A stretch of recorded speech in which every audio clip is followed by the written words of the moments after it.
Je m'appelle Clément de Flandre, spécialisé dans le 3000 m steeple. Je suis athlète de haut niveau à la Ligue belge francophone d'athlétisme. Cette année, je vais participer au championnat d'Europe d'athlétisme à Rome. Et la cerise sur le gâteau, ce serait les Jeux Olympiques sur 3000 steeple à Paris. J'ai fait 3 fois champion de Belgique de 3000 m steeple. C'est que déjà, c'est difficile parce que c'est 3000 m à plus de 21 à l'heure. Mais en plus, on doit sauter 35 obstacles, dont 5 obstacles qui s'appellent rivière. Donc c'est une grande barrière de 91 cm avec presque 2 mètres d'eau après. Donc c'est fatigant parce qu'en plus de sauter, il faut pousser, il faut être assez lucide que pour mettre le pied au bon endroit et pas tomber, parce que ça arrive qu'il y ait des chutes. Donc c'est très fatigant. Moi, ce que j'adore dans la course à pied, c'est la liberté, parce que quand on court, on se sent libre tout simplement, on voit des paysages. Et étonnamment, ça n'a rien à voir avec ça, mais je déteste marcher parce que quand on marche, tout est lent, alors que quand je cours, tout va vite et on se déplace beaucoup plus vite, donc c'est plus amusant, on va dire. Mais ce que j'aime par-dessus tout, c'est la performance. Donc c'est quand tu passes la ligne d'arrivée et que tu vois que tu as fait une bonne performance, que ce soit au niveau d'un chrono ou d'une place ou d'une médaille ou quelque chose comme ça, c'est ça le plus gratifiant pour moi.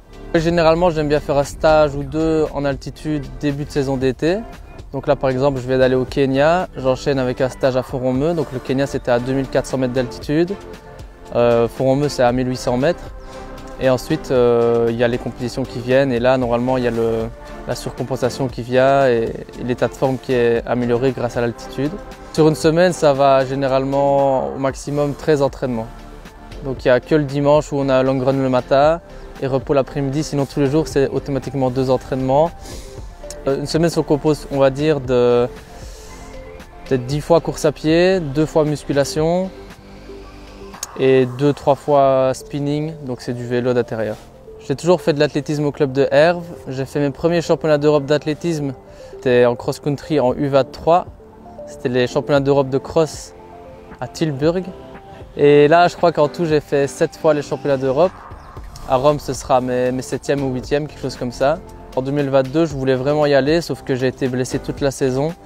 Donc j'ai vu mes partenaires d'entraînement, mes concurrents participer, mais pas moi. Donc c'était un peu frustrant. Et là cette année, grâce à mon chrono de 8:24 de l'année passée, j'ai été qualifié d'office parce que le minima c'était 8:25.00. Donc c'était une grosse satisfaction l'année passée quand j'ai fait 8:24. Le Graal, ce serait d'aller chercher un chrono aux alentours de 8:20 et grâce à ça, ça pourrait me qualifier au JO, mais on verra ça cet été. Les Jeux Olympiques, c'est ce dont je rêve depuis que je suis tout petit. J'ai toujours rêvé de participer déjà à un championnat international senior. Ça va être fait grâce au championnat d'Europe senior à Rome.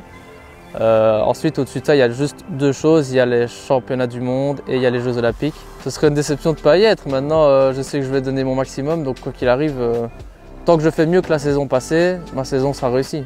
Pour le moment, je dois être 38e ou 39e mondial. Le 30 juin 2024, ils vont clôturer le ranking mondial.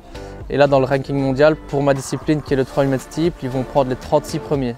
Ils prennent les 3 meilleures courses en fait à partir de juillet de l'année passée. Là, j'ai déjà une course qui est, on va dire, bien meilleure que mes autres. Donc il faudrait que je fasse encore 2 courses similaires à celle-là, voire mieux. Parce que si je fais les mêmes, ça passera peut-être pas. Donc il faut courir aux alentours de 8:20 et faire des compétitions internationales avec des labels, donc label or, argent ou bronze. Il y a des années où j'ai un statut à la LBFA, cette année j'ai le statut SHN, donc c'est sportif de haut niveau. C'est une bourse qui me permet de partir en stage, d'acheter du matériel pour l'entraînement, etc. Donc ça c'est quand même bien, mais c'est toujours pas un contrat professionnel parce que pour ça il faut être plus performant encore. Je demande soit un ranking mondial, donc par exemple être dans le top 20 mondial ou top 15 mondial. Moi actuellement, l'année passée, je crois que j'étais top 20 européen. Et donc ça c'est suffisant pour avoir le statut de haut niveau, mais c'est pas suffisant pour avoir un contrat professionnel à l'ADEPS. Parce que c'est l'ADEPS qui subventionne les athlètes.